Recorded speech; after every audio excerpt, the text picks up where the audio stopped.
आज के इस वीडियो लेक्चर में हम ये देखेंगे कि हमें परमेबिलिटी फील्ड में और लैब में कैसे डिटरमिन करते हैं। तो कोफिशिएंट ऑफ परमेबिलिटी को निकालने का मेथड लैब में, इसमें दो मेथड्स होते हैं, constant head permeability test and variable head permeability test. Constant head और वेरिएबल हेड ये दोनों आपके सिलेबस में हैं, दोनों लैब में आपको परफॉर्म करने हैं। Constant head permeability test coarse particles के लिए किया जाता है and variable head fine soil के लिए किया जाता है। तो इसमें जो इंस्ट्रूमेंट यूज़ किया जाता है उसको बोलते हैं परमेमीटर्स, और ये इसके नीचे यहाँ पे कांस्टेंट हेड परमेबिलिटी टेस्ट का ऑपरेटर्स दिया हुआ है। इसमें एक ओवरहेड टैंक होता है जिसमें से ट्यूब के थ्रू आपका जो सैंपल है, सॉइल सैंपल जिसकी लेंथ है L, जिसका क्रॉस सेक्शनल एरिया है A, उसमें आपको पानी को फ्लो करना है। नीचे एक कलेक्टिंग टैंक है जिसमें आप जो पानी आ रहा है उसको कलेक्ट करेंगे। सैंपल के साथ दो ट्यूब्स लग रही हैं जिससे कि आप इसका हेड निकाल सकते हैं। इनिशियली सॉइल सैचुरेटेड होती है और आप पानी का लेवल आप मार्क कर लीजिए, और जैसे आपने पानी का फ्लो अलाउ किया सॉइल सैंपल में, तो कोर्स पार्टिकल्स होते हैं, तो पानी इसमें से फ्लो होके नीचे जो कांस्टेंट हेड चैम्बर है उसमें कलेक्ट होगा। वहाँ से आप क्वांटिटी पानी की निकाल सकते हो। एक फ़िक्स ड्यूरेशन तक हम इस पानी के फ़्लो को आने देंगे, और इस ड्यूरेशन में पानी का जो हेड है H डैश वो आप मेज़र करेंगे। इसमें कोफिशिएंट ऑफ परमेबिलिटी को निकालने के लिए जो मेथड है वो है Q is equal to KIA। Q is equal to K, I की जगह हमने लिख दिया H अपॉन L। H जो है वो हेड है, L जो है वो सैंपल की लेंथ है, और A जो है वो क्रॉस सेक्शनल एरिया है। तो कोफिशिएंट ऑफ परमेबिलिटी K जो निकलेगा वो निकलेगा K is equal to QL upon A small h। Q जो है वो डिस्चार्ज है, जो आप नीचे कलेक्टिंग जार है उससे आप डिस्चार्ज मेज़र कर सकते हो टाइम की ड्यूरेशन के हिसाब से। L सैंपल की लेंथ है, ये भी हम निकाल सकते हैं। A सैंपल का क्रॉस सेक्शन एरिया है, और H जो है वो है हेड लॉस। तो ये आप सब निकाल सकते हैं। तो ये एक्यूरेट रिजल्ट्स देता है। इसको और डिटेल में जब हम लोग प्रैक्टिकल करेंगे लैब में, तो उसमें हम ये पढ़ेंगे कि सैंपल कैसे प्रिपेयर किया जाता है और किस तरह से आपको इसको करना है।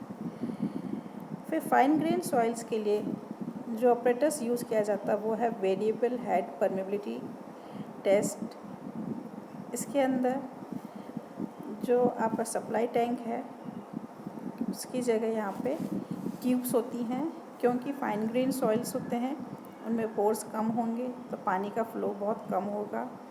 तो हम लोग पिजोमेट्रिक ट्यूब्स जो होती हैं अलग अलग डायमेंशंस की वो यूज़ करते हैं अलग अलग सॉइल सैंपल के हिसाब से। इस गिवन फिगर में यही दिया हुआ है। सॉइल सैंपल है जिसकी लेंथ है L, इसमें एक ट्यूब स्टैंड पाइप लिखा हुआ जो है वो वहाँ से पानी का फ़्लो होता है, और नीचे चैम्बर में उस पानी के फ़्लो को कलेक्ट करते हैं। क्योंकि इसमें जो पानी का फ़्लो बहुत कम होता है तो हेड लॉस जो होता है वो मेज़र करने में दिक्कत आती है, इसीलिए हम लोग कम डायामीटर के ट्यूब्स लेते हैं। तो इसके लिए कैसे करेंगे डिस्चार्ज कैलकुलेशंस के लिए, A into DH is equal to minus Q DT। A जो है वो स्टैंड पाइप का एरिया है, तो उसमें जो लॉस आ रहा है A इंटू DH जो है स्टैंड पाइप में पानी का जो हेड लॉस है वो है। तो इससे क्या मिलेगा, वॉल्यूम मिलेगा। ये वॉल्यूम को जब हम टाइम से मल्टीप्लाई करेंगे तो Q into DT both will be same. Q की जगह आप लिख सकते हैं KIA। A जो है वो सॉइल सैंपल का एरिया है A, कैपिटल A। तो A DT is equal to minus AK, I की जगह आपने लिख दिया H upon L DT। A K upon small A L is equal to minus D H upon H. तो A K upon A L D T को आपने integrate किया, time लिया हमने T1 से T2, इसी तरह से हमने हाइट को भी इंटीग्रेट किया है, टाइम लिया है H1 से H2। तो A K upon A L T2 minus T1 is equal to log e, क्योंकि माइनस साइन है इसलिए हमने इसका लिमिट्स को उल्टा कर दिया है, तो H1 अपॉन H2। तो K is equal to A L upon A T log E H1 upon H2। अगर हमें लॉग 10 के बेस पे चाहिए तो आप इसको इस तरह से लिख सकते हैं, K is equal to 2.3 A L upon A T log 10 H1 upon H2। ये जो वेरिएबल हेड पैरामीटर है ये हम लोग फाइन सेंस एंड सेल्स के लिए यूज़ करते हैं।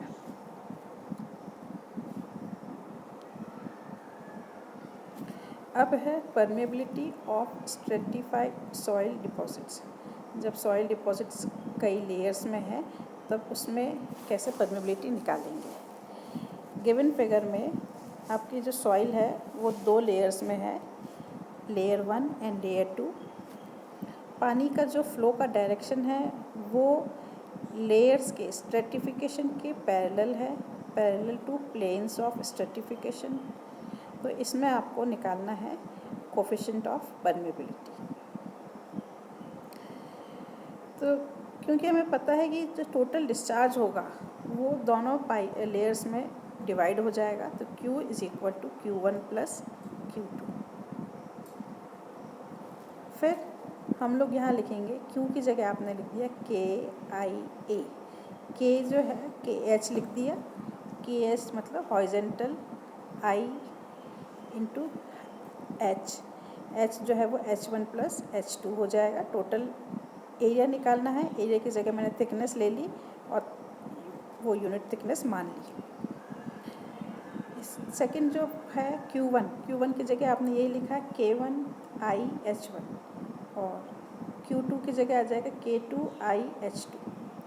तो KH का जो फॉर्मूला बना वो बना K1H1 plus K2H2 upon H1 plus H2। ये फॉर्मूला आपको याद रखना है। अगर कई लेयर्स है तो सभी लेयर्स में आप इसी तरह से इस फॉर्मूले को लगाएंगे। KH is equal to K1H1 plus K2H2 till KNHN upon H1 plus H2 till HN तक आएगा। फिर है flow normal to the plane of stratification. 90 degree पे अगर फ्लो का डायरेक्शन है तो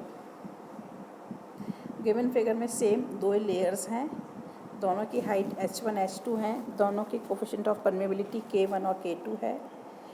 तो इस फिगर में Q जो होगा डिस्चार्ज वो सेम रहेगा, Q is equal to Q1 plus Q1 is equal to Q2। जो चीज़ वेरी करेगी वो करेगी इनका हेड, तो H is equal to H1 plus H2। Q की जगह आपने लिख दिया QV IV into 1, Q is equal to KIA। तो हमने एरिया मान लिया 1। Q1 की जगह हमने लिख दिया K1 I1 1, Q2 की जगह K2 I2 इंटू 1। तो I1 is equal to KV upon K1 into I1। इसी तरह से आपने I2 की जगह लिख दिया KV upon K2 into I2। तो H is equal to H1 plus H2 होता है। H को हम लोग फिर हाइड्रोलिक ग्रेडियंट्स के टर्म में लिखेंगे, तो I इंटू कैपिटल H, यहाँ पे जो कैपिटल H है वो हेड लॉस है, is equal to I1 H1 plus I2 H2। IV into H is equal to I1 की जगह हमने लिख दिया KV upon K1 into IV into H1 लिख दिया। फिर इसी तरह से आपने IV2 कर लिए, वैल्यू लिखी। सॉल्व करेंगे तो आपकी ये इक्वेशन बनेगी K is equal to H1 upon K1 plus H2 upon K2 is equal to H1 plus H2। इसी को आप जब लिखेंगे तो फाइनल जो फॉर्मूला बनेगा KV का, KV is equal to H1 plus H2 till HN तक चलेगा upon H1 upon KV1 plus H2 upon KV2, इस तरह से लास्ट तक चलेगा। तो ये दो फॉर्मूले हैं जो आपको याद करने हैं।